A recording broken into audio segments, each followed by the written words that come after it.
What's going on, money ballers? This is Oscar Moneyball on my second video of the day. Need the coffee to get us started this morning. Gonna be sharing with you guys my match predictions using my match simulator for Matchweek 27. Really excited to get back on the groove of these videos. Thank you so much for your patience. Don't know if you really even noticed, but we got this new little setup that I've been testing for a couple of weeks. Been kind of finding a way to make these videos a little bit more condensed and entertaining without going through so much data, so many numbers, and making these videos stretch out so long. I was able to find a way to condense all of this following a template from one of my favorite data analytic providers, for the EPL 11.5. Shout out to you. This template kind of mimics what he does, going through every fixture, providing some data based off some relevant data for those of you that bet, some of those of you that just want to keep track of the score and that love data analytics. This is the type of content for you guys. So during my journey, I was never able to find these types of videos showing the team strength at home, away, anything regarding data. It was mostly reading articles on Twitter. Took it upon myself to make my own spreadsheet and get in front of this camera and try to put this into some entertaining format for all of you. So here we go. We got, believe 10 matches this weekend, going from Saturday to Monday. Really excited. We got some good matches. One that sticks out in particular, and let's get this thing going. Let's see here. All right. Hopefully that worked. Let's just double check because we're still testing this. Yes, it did. Thank you all for being patient. So here we have our Oscar Moneyball projections for match week 27 using my match simulator. We have a very, very early game on Saturday, Brentford versus Chelsea. I got my Moneyball name based off Brentford and learning a lot of what Brentford has been doing on their come up. Super excited for Brentford and the type of talent that they have. And they're based off my match simulator, their home strength, defensive strength at home. We can see here that Brentford versus Chelsea, we can expect 1.8 versus 2.2 in favor of Chelsea to win this match. The win probability is pretty even, 31% versus 45%. The over 0.5 is at an 80% versus 85%. Over 1.5 is at a 51 versus 61%. This game could go either way. Brentford at home, they were able to hold off Arsenal. They didn't do that well. They did all right versus Man City. I think they were also able to keep a 0-1 score sheet, whatever you want to call it. Score. Sorry, I know that's horrible, but they are very strong at home. They know exactly what they're doing. And every minute they have set pieces, they have good open play, they have Ivan Toney, Malpe, which is one of my favorite players at the moment, especially with the controversy that he's been going on against that game from Tottenham. There's just so much respect for that dude. Anyways, tough game for the Brentford squad. On paper, off our match simulator, seems like Chelsea's going to have the upper hand in this game. Let's see what Cole Palmer can do. Very excited. Moving on to the next game, we have Everton versus West Ham. Which, damn, Everton has let me down so many times. I do believe this could be a very boring game. It could be a very, very dramatic game. There's no middle. Everton needs these points. They're very close to relegation. West Ham is a fucking roller coaster. Sorry, excuse the language. You can get a really good game, you can get a really bad game, regardless. It's very unpredictable. So using our match simulator, we can see here 1.7 versus 1.2. Win probability is at a 46% versus 28%. The over 0.5 is at a 78% versus 69%. The over 1.5 is at 48% versus 34%. Very even match, very unpredictable. Rule of thumb for this match simulator is always give it a plus or minus one goal, plus or minus. because soccer is very unpredictable. Football is very unpredictable. It could be a PK, it could be a handball, it could be a mistake. Anything could happen. The ref can completely blow a call and it'll dramatically impact the result of the match. This next game we have Fulham versus Brighton. Here we see that Fulham has the edge here, 1.7 versus 1.4 for the expected goals. The win probability here, we see at 43% versus 28% in favor for the home team. The over 0.5, 80 versus 75 in favor for the home team. Over 1.5 is 48%. This is a game where anything could happen as well. Brighton haven't been the Brighton squad that we've known them to be under De Zerbi. They do have a lot of players that are not part of the squad consistently. De Zerbi seems to be rotating the squad a lot. They also have European competition, which tends to hinder their progression. We do see some ups and downs between Brighton. They were a team that were able to consistently give you the both team score. Fulham tend to be a team now that are very, very strong. They either hold down the clean sheet and then they score, or they're just a solid team. It's a mid-table team that's fighting to not be on the lower third of the table. They're doing really well to stay in that middle, and they're not a team that's going to be competing higher than maybe European qualifications, but if they do, that all props to them. But Brighton are a team that need the points. They want to be back in European competition, and they want to continue their path and bring in all these players that they're bringing in, and their players that are injured, to consistently be part of this progression. I don't think De Zerbi will be leaving anytime soon, so this Brighton squad has a lot of potential going forward. They're having a difficult season, but just like Newcastle, they're finding a way to get by and scrape points wherever they can, get a goal in, etc., etc. The next match here, we have Newcastle versus Wolverhampton. Really good game. Now, Newcastle, it's hard to say with their match simulator because there's games where they have their full squad, there's games where they don't have their full squad and they're using straight subs.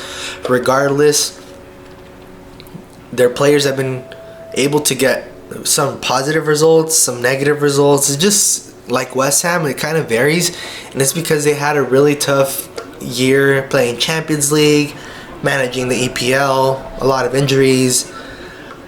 Could go both ways. Wolverhampton did have this little couple weeks where they just went down from going up. So I do think maybe we can get some sort of spike up and then come back down, or they can continue their downhill trend.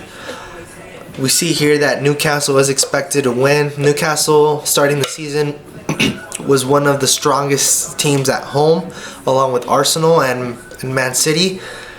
Newcastle is definitely a team to get into their arena, their stadium, and try to get a result was very, very difficult.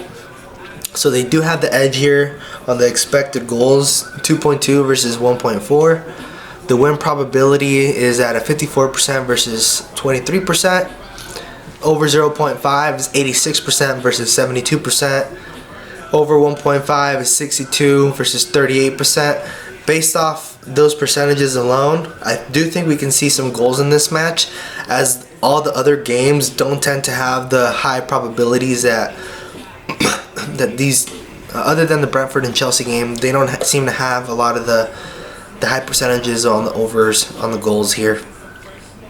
We see here that, give me 1 second,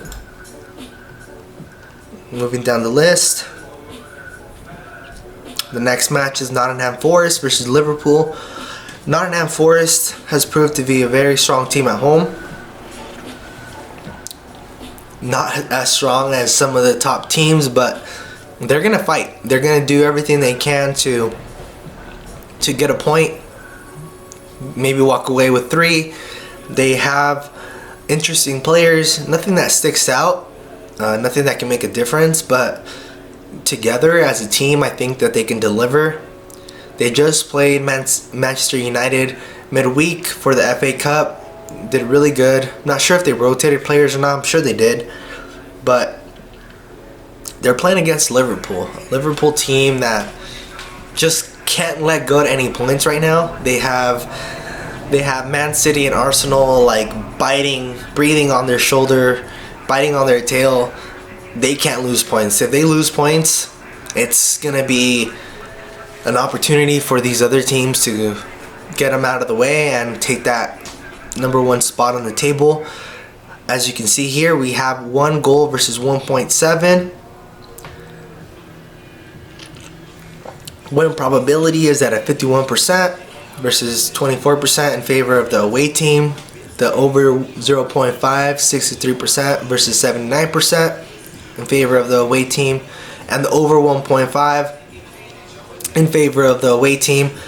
I believe if Liverpool want to win this match, if they want to stay consistent, they have to score 2 goals, because Nottingham Forrest is going to do everything in their power to score 1 and take Liverpool off the, put them on their heels, make them feel the pressure of, holy shit, excuse the language, of like, damn, we're about to lose this match or something. So I do think Nottingham Forest is going to try to start very, very strong, try to keep the rhythm of the game. I don't know if Nottingham Forest will be, it wouldn't be smart for Nottingham Forest to start very slow and try to hold off Liverpool as long as possible, because Liverpool is going to score. They may not. This may be the game where they may not, but Liverpool has to. Liverpool is in a position where they have to go for the game. Nottingham Forest wants to move away as much as possible from that lower third relegation spots. It's going to be an interesting game. I think that's the position that we're in moving forward from here to the end of the season. A lot of teams are going to try to do their best to be in a position where they're comfortable at, or some teams that are competing are going to be doing everything in their power to continue to stay in those positions. Moving on, we have Tottenham versus Crystal Palace. Crystal Palace has been shockingly this past month doing really, really well. They're able to score. They're not playing the unders right now. A lot of their games tend to be very entertaining now. They have 2 players that come to mind right away: Olise, or however you want to say it, and Eze. 2 players that can make a huge impact versus Tottenham, who are a solid squad defensively, and then in the middle they just have talent because their defense and their offense are so good. Their players in the middle they're average. I don't think that they have anything spectacular, but when those offensive players link up, there's a lot of damage that Tottenham can do. Plus, Tottenham is at home. This, to me, could be one of those games where Crystal Palace can pull the upset, because Crystal Palace plays the same whether they're away or home. Tottenham is a team that plays very, very consistent at home and is going to do their best to get that away result as well. But a team that I find to be a little bit more consistent, more balanced, is Tottenham. Although this is one of those games that I feel like could blow the parlays. Who knows? Obviously the results, the percentages aren't there. They don't really say that. Obviously it's clear that Tottenham is expected to win this match. I do hope that they win the match, because Tottenham deserve to be up there. Crystal Palace, I don't think they have a squad, the depth to be pulling that upset, but we'll see. We have Luton Town versus Aston Villa. Luton Town, who has been blessed with receiving all of the major teams at home and getting positive results. That Luton Town fan base, when they're playing against a really, really top team, gives Luton Town a different, a vibe. It just gives them that reassurance that everything's going to be okay. and Luton Town take that and they just go all out. They're a team that really got nothing to lose. God, I've been really happy with Luton Town, with their story, their stadium. I'd love to visit it one time, and I know that has nothing to do with the game. But Aston Villa away isn't that team that they are when they're home. Aston Villa away tend to be very unpredictable. Although Naya Emery is one of my favorite coaches, Ollie Watkins is one of my favorite strikers at the moment in the English Premier League. He can assist, he can score, he can shoot, he can header. But he's easy to mark. I think he's very easy to mark in the sense that you know that Aston Villa has to go through him. Of course, Aston Villa has great players around Ollie Watkins that can make a difference. They've showed that all season. Maybe, I think take a look at it, but Luton Town at home versus all of the top tier teams, they've been able to go away with both teams to score. It's sort of like this entertainment factor. Excuse me, sorry, my computer's dying.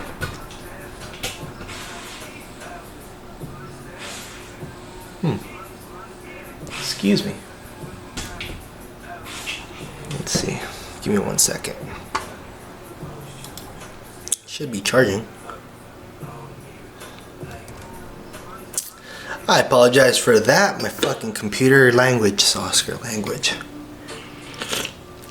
Luton Town, both teams to score. I think they've been able to pull that away from Man City, Arsenal. At home, that Luton Town energy. Well, we'll see how Unai Emery manages this game. See how that goes. Moving on to the next match, we have Burnley versus Bournemouth. Expected goals 1.2 versus 2.3. Win probability is at 19% versus 58% for Bournemouth.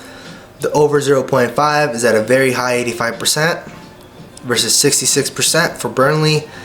The over 1.5 is 31% versus 20. That's crazy. It's crazy that Burnley has a higher percentage. I don't know how that works out. These match simulator results are unique. Burnley, man, they need fucking points. They need the points. Bournemouth has been able to demonstrate that they can be on a path where they can score goals, they can get points. They're trying to get as far away as possible from relegation. This could be one of those matches where it would be very entertaining because these are teams that are very young in the EPL. Young in the sense that Burnley just came up. I think Bournemouth has been there since last season. So they're fighting to stay in the EPL, have that EPL television money, entertaining match. These are not teams that I keep track of, that I watch unless they're playing against one of the teams that I like. So I don't know too much about them. Regardless, we're moving on to the highlight of the weekend for Sunday. We have Manchester City versus Manchester United. I just watched a video this week where Manchester United away versus Man City home for the title. Man City had a win. Man City was up 2-0. Manchester United ended up taking that game 3-2. Brought back a lot of memories, and I believe that Manchester United has that edge, that will in them to historically prove that it's a game of the town, the city, it's the best team in Manchester, right? Who's going to be the best team in Manchester? We have seen where Manchester City have completely killed Manchester United in previous games, not too far. They did it just last season.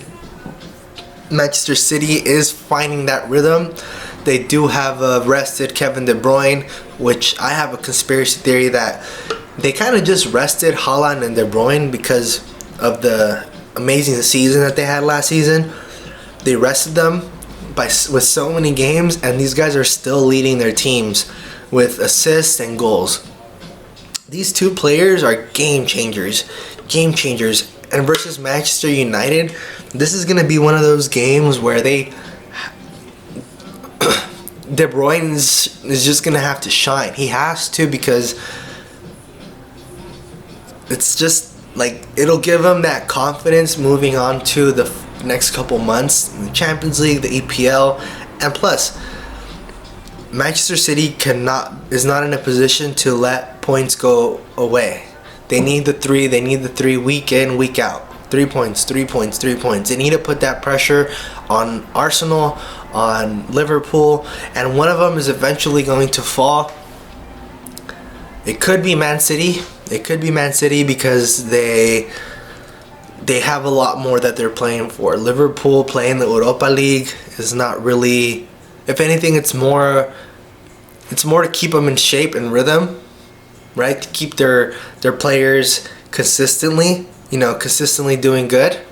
They're playing against subpar teams. Sure, it's Europa League. Maybe they will find a game or two, especially as they go on and they advance.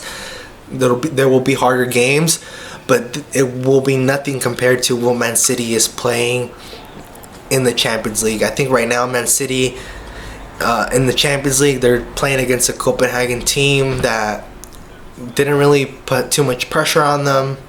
So Man City can go all out in this game. They already have the advantage from the first game coming on to this second game in the Champions League. So this, for Man City, is a game that they're going to use all their resources, all their willpower to get the 3 points. I fear for Manchester United, because they have been able to do really good these past couple of weeks. Erik ten Hag has been able to find consistency with this squad. They've been able to get 1 or 3 points, 1 or 3 points, 1 or 3 points. I don't think they can do it against Manchester City. Not with this team. It'll be a good fight, but I do believe Manchester City is going to take this game. I think all of us have that expected. We see here that it's 1.8 goals versus 0.8. Win probability is at a 58% versus 17%. Over 0.5, 82% versus 56%. Over 1.5, 52% versus 20%. I think I talked about this enough. The last game is a Monday match between Sheffield United and Arsenal. Arsenal away. Arsenal away. My God, their form away is ridiculous. Ridiculous. They have the best offensive and defensive form away, and this projected scoreline of 0.5 versus 3 point, expected goal 0.5 versus 3.4 is a clear representation of what they're able to do. Not just because they're playing Sheffield United, who's been horrible, but because Arsenal away, they're just really good. This is a clear win, I think, for Arsenal, especially having enough time to rest. They're not competing Champions League. They're not playing, I don't believe they're playing European soccer at the moment.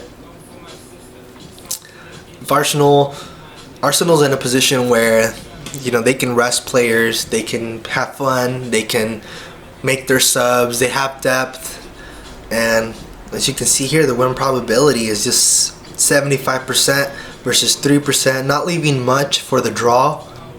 82% for the over 0.5 and the 69% for the over 1.5. Very interesting match. Let's see how this looks. Alright, everybody. Just making sure this OBS works correctly, still trying to figure out the buttons, but there you have it. These were the match simulator predictions for Matchweek 27. Super excited to create this content for all of you. I will be progressively making better content, providing better data for all you guys, finding things to share. And as I mentioned, I really love doing this. I don't believe that there's a lot of content out available that talks about this type of stuff, so I will progressively be making more videos and potentially providing you guys enough information and entertaining you guys, hopefully getting confident in front of the camera, showing my true personality. Thank you for everything. Thank you for watching the video. You guys enjoy this weekend. Bet responsibly if you do bet, and thumbs up if you guys like it, or whatever, it doesn't matter. Thank you guys so much.